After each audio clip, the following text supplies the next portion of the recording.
कर्मवीर मामासाहेब जगदाळे महाविद्यालय वाशी येथे कर्मवीर मामासाहेब जगदाळे यांच्या 121व्या जयंतीनिमित्ताने नवीन राष्ट्रीय शैक्षणिक धोरण या विषयावर देविदास पाठक, आकाशवाणी व दूरदर्शन प्रसार भारती प्रतिनिधी तसेच डॉ. बाबासाहेब आंबेडकर मराठवाडा विद्यापीठ सिनेट सदस्य व दैनिक तरुण भारत जिल्हा प्रतिनिधी धाराशिव यांच्या व्याख्यानाचे आयोजन करण्यात आले होते।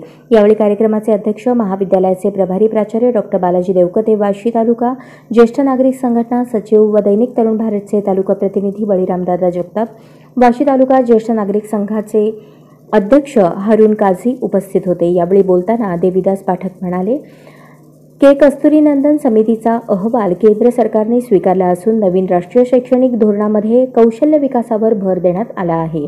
धाराशिव जिल्ह्यामध्ये नैसर्गिक साधन सामुग्री गृहीत धरून महाविद्यालयीन शिक्षणामध्ये कौशल्यावर आधारित 133 कोर्सची निवड करण्यात आली आहे।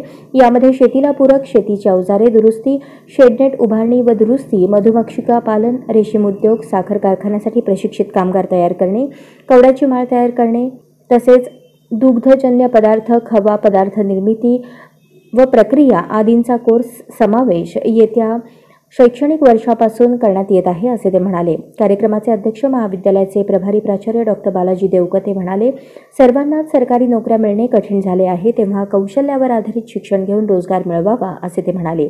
कार्यक्रमाचे प्रास्ताविक प्राध्यापक अशोक पाटील यांनी केले, सूत्रसंचालन प्राध्यापक MD उंद्रे यांनी केले, तर आभार महेंद्रकुमार चंदनशिवे यांनी मानले।